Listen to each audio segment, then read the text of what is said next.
Good morning, good morning, good morning. This is the day that the Lord has made. We shall rejoice and be glad in it. Today is Monday, August 19th, 2024. Today's motivation topic, I'm going to have you really sit and think.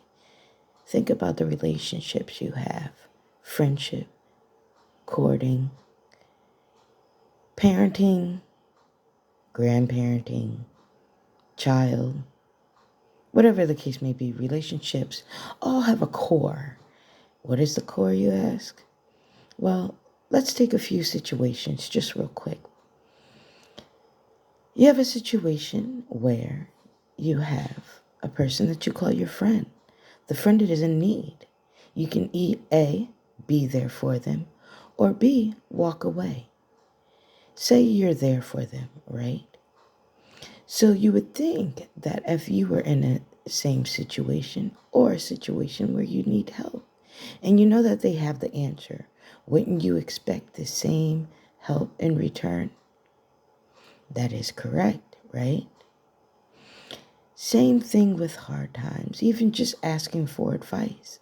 A lot of times people think that it's always a financial thing. Sometimes somebody just wants to hear your voice. You soothe their spirit with all the chaos that's going on.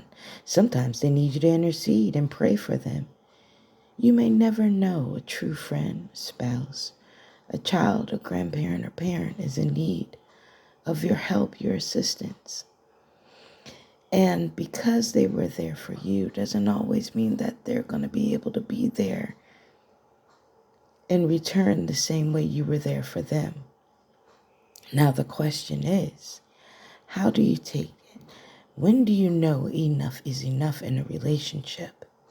Well, let's be clear. There's no ways around this. There's just a straight and narrow point. Let's hit the target. People will place you where they see you in their life. People will treat you how they feel you deserve to be treated. And people will make you feel how they think you should feel. Also, they will tell you how you should feel or how you should see, or even when it comes to your identity. Be cautious to not give yourself to the point where you're depleted and you're unable to take care of yourself.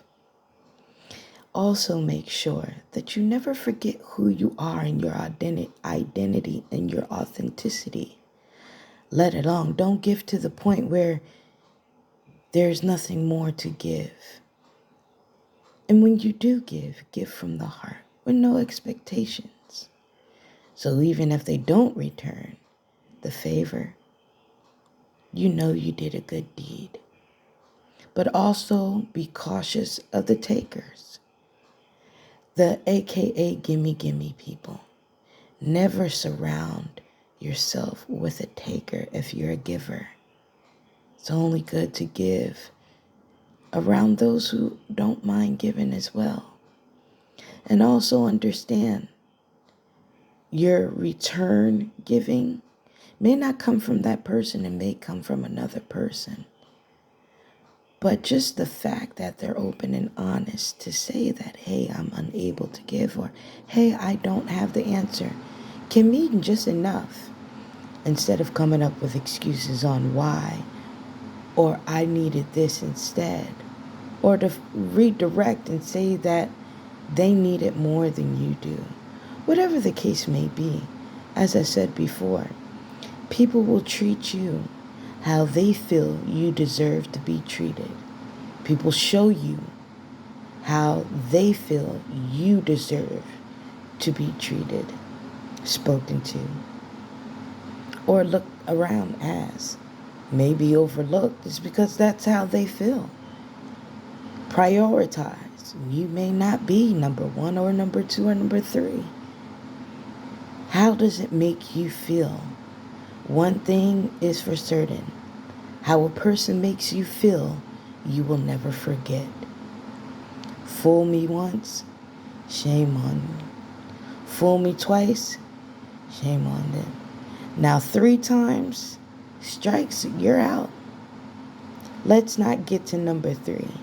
Learn the lesson in advance, knowing who can pour into you and who you could pour into, and knowing when you can't because it's not available and you choose another route. There's nothing wrong with choosing another route, especially when you're trying to do things for you and get things done for you. Is it selfish? No, not to a certain extent. Because who's going to take care of you better than you? Who's going to watch over you better than you? Who's going to love you more than you? Only God can. So please, don't overgive. Don't overdo. Just be you. You and your authentic self. And the right people will come. Stay focused, stay encouraged. Have a blessed day. And remember, if nobody told you, I love you.